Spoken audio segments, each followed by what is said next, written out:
What's up everybody, Matt Maran here for another My Week With video. So this week I've been driving the 2024 Mazda CX-90 plug-in hybrid. So I've already spent a week with the inline 6 version, and I already drove these on the launch event, and I go over all the specs and details in that video, and so I will link that at the end of this one if you don't know all the stuff about the CX-90 PHEV yet. But for those that are familiar and just want to hear what it's like, I'm going to give you all the pros and cons of what it's like to live with a plug-in hybrid version over the course of a week here. So the main thing obviously is the electric mode. That's the main reason why you're getting the plug-in hybrid, I'm assuming. And so as far as that goes, it's rated at 26 miles of all electric range. It charges up in about 11 hours. It's the first time I charged up, it showed me a 26-mile range, but the second time it actually showed me 28 miles of electric range here. So I did a test previously in normal mode to see just how far you can go in the regular mode, because it does strangely default to normal mode even if you have a full battery charge. And so in that, you know, it still will kick on the gas engine if you go a little bit too far on the gas pedal, and it's fairly weak. I'd say it's similar to like the Hyundai plug-in hybrids and even the Volvo one, although that's a little weaker than this. But you know, it kind of limits you a little bit. You have to actually manually go and put it into the EV mode in order for it to lock into that EV mode, where it won't kick on the gas engine unless you actually hit the little kick down switch on the gas pedal, and then that will allow it to you know, kick on the gas engine. But otherwise it will stay in that EV mode, and it's a decent amount of power. It's 161 horsepower, I believe, and then, you know, combined with the gas engine, you have a total of 323 horsepower and 369 pound-feet of torque. And so I found that whenever you are in the dedicated EV mode, you put it in that mode and remember to do that, it's plenty of power to do most of your driving, you know, around town. Even highway driving at higher speeds is fine in this you know, electric mode. And so it is, you know, a full-fledged EV. Now I will say that it still doesn't feel quite as punchy as like a RAV4 Prime, for example, and maybe some of the other plug-in hybrids that I haven't sampled that might have stronger electric motors, but it should be sufficient for a daily driver, normal kind of driving experience. It'll be great, and I really love that they offer this, because no one else really in this segment offers this the way this does, and I'll explain more later on in this video. But so actually, whenever I did my range test though, and I was in normal mode, now that would kick on the gas engine a couple of times, even like stopping and then starting, going up a slight grade. It was like, oh boy, we gotta kick on the gas engine. So there was a little bit of gas help, but it turned off really fast. By the way, it's not like the Toyota plug-in hybrids where it runs the engine for like, you know, a few minutes after it kicks on. This, it'll run the engine for maybe 30 seconds or so and then kick it right back off, even if it's a cold engine. And so as a result though, it meant that I was able to do about 31 miles of all electric driving, or like 95% electric driving, I'd say. So it can potentially beat that. Obviously that'll come down to your driving style, where you're driving, the temperature, you know, all those different things will, you know, play into that, but it can overperform that, you know, EV rating of, you know, 26 miles here. And other things though that I really love about the EV experience is the regen braking. It is so perfectly blended that I would venture to say this is the best blending of regen brakes that I've encountered in a modern vehicle. It is so good and so smooth. You can't tell the difference between regular brakes at all, really. There was one time where I did a little bit of a higher speed stop where I came to a full stop, where the last few feet it felt a little odd, but that was it. It's really, I'd say, like, yeah, probably my favorite regen brake setup that I've encountered. It really is so good. And so if you're unfamiliar with, you know, plug-in hybrids or EVs or regular hybrids even for that matter, you know, you're going to come into this and it's going to feel like a normal vehicle, and you know, there's not going to be kind of weird learning curve with the brakes or anything, and they just did a really good job with it. But just to illustrate, we're actually going up an on-ramp here, emerging onto the highway. It's maxed out with the EV mode, and I mean, it's getting up to speed pretty quickly here, and you might hear a little rattling that just went away. I'll get into that here in a second. But you know, so as far as the power goes, it's really good. And by the way, the battery's a 17.8 kilowatt hour battery, so you know, good amount of capacity there again for a plug-in hybrid, you know, these days, especially for something that's this large. And you know, so we'll even, you know, get onto the highway here, punch it a little bit, and yeah, it's doing a really good job. And you know, I just think that it's just so nice that we have a plug-in hybrid option in the 3-row segment, because it does a really good job of, you know, giving you the, you know, kind of electric experience without any of the compromises of a full EV. So now we're out on the highway though here, and a couple other things that I wanted to mention here about the driving experience. First off, I did do a lot of highway driving here, so my efficiency is the one other big component here of the plug-in hybrid. And so obviously, you know, the 20 odd miles of range, maybe 30 if you're lucky, is only going to take you, a little bit of the ways. And so if you are doing longer highway drives, which I did do actually, about, I'd say 200 miles of highway driving in this vehicle so far. And in that time, with the gas engine on, the gas engine is actually nice and strong. You think, oh, it's just got the 4-cylinder from all the other Mazda stuff, there's no turbo or anything. It'd be kind of weak whenever you don't have the electric assistance, but it's always keeping a little bit of electric reserve to give you a little bit of an extra boost. And so because of that, it means that this feels much punchier than like a CX-5 or a CX-50 or anything like that has that naturally aspirated 4-cylinder. It feels a little bit punchier than that. And this motor has always been so strong in all the other products. It feels a little punchier than those numbers have always suggested, in my opinion. And so even when you're solely relying basically on that gas engine, even doing highway passing at higher speeds and all that, it's really not bad. And I'll kick it out of the electric mode here and just go into normal mode here, where it still is going to use this, battery a good bit, but I'll kick it on and just.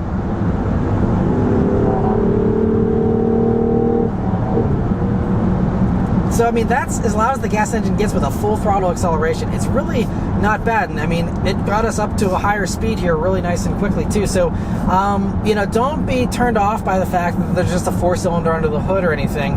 If you're coming from a luxury plug-in hybrid, they sometimes have larger engines, but this is totally sufficient. And, believe it or not, you will have enough power. This is the gas engine helping out. You barely hear it still. So it's not a rackety little, 4-cylinder that's unrefined or something. It's smooth, it's quiet, it does a really good job of switching on and off between the gas engine and the electric, so that, it's never going to be an unrefined experience. It feels very luxurious, just like how Mazda wants it to feel.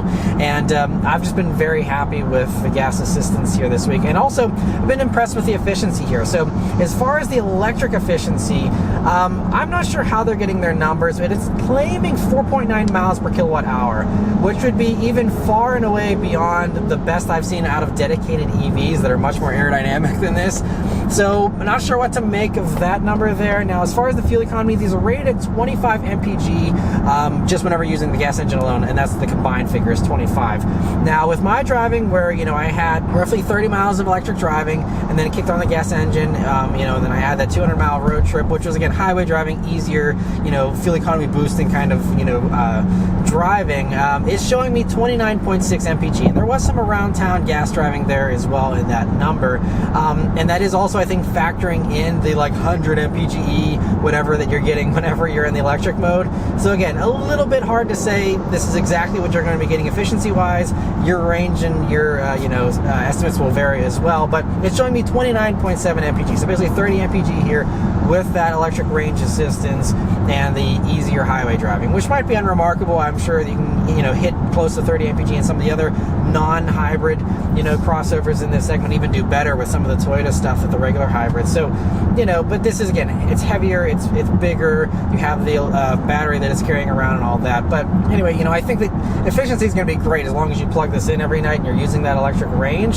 It's going to be fantastic. And even if you don't plug it in every night, just having a hybrid CX-90 is cool, even if that's all you use it for, which would be a waste. But if that's all you even do, it's just nice that they have a hybrid variant now available. But now for a few of the cons here with the CX-90 PHEV. The first is, I still don't love the transmission in the CX-90 in general. Unlike some of the other plug-in hybrids or other hybrids like from Toyota and stuff, this still has a physical all-wheel drive system where the electric motor still goes through the transmission and transmits the power to all four wheels, through the drive shaft here. It's a rear-wheel drive-based, platform here for these new CX-90s. And so what that means is, like some of the other stuff, like the Grand Highlander hybrid that I just spent a week with, that has the electric axle in the back, and it can be a lot smoother because you don't have to go through the transmission, so it's more responsive when you're putting your foot down. Whereas this, it still has to give me a downshift. It still has to, shift that electric power through the transmission, and that does help efficiency a little bit. But what it means is that it's going to just be, a little less smooth. And so if you are looking for really good fuel economy and the ultimate smoothness, the Grand Highlander still, to me, is the best as far as the ultimate smoothness in something in this kind of, form factor and package. But having said that, I will say though, this is a smoother transmission for some reason than what it was in the inline 6 turbo version, and I found that it was more responsive. It didn't make me wait for a downshift off like the 6-cylinder version did, and so I got less annoyed with this transmission in this one than I did in the inline 6. So I'm not sure why, because again, that electric power has to go through the transmission, but I think maybe the transmission is just a little more eager to downshift because of the electric assistance. It's not trying to maximize its efficiency quite as hard as it is in the gas, regular turbo version. So I don't know what the difference was there, but all I can say is that the transmission was more well behaved and more of what you're expecting. Now, it still was occasionally a little bit rough in traffic since there is no torque converter.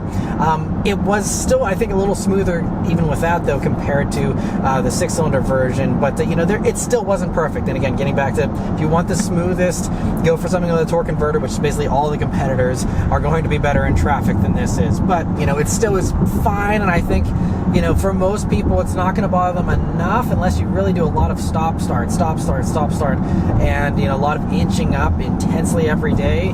I don't think it's going to be a huge issue, but definitely test drive one, see how it feels to you. And when you are on a test drive, also look out for 4th and 5th gear, because for some reason, this is probably just this vehicle, and this one probably just needs a trip to the dealer, but it seems like it rattles a little bit in 4th and 5th gear only, and it seems like it's brought on by the electric motor, because for the electric driving, it was doing this rattling every time I was in 4th and 5th gear consistently, and then whenever I was using the gas engine primarily on the road trip, those noises went away in 4th and 5th gear, and then now they have returned whenever I've started using the EV mode once again.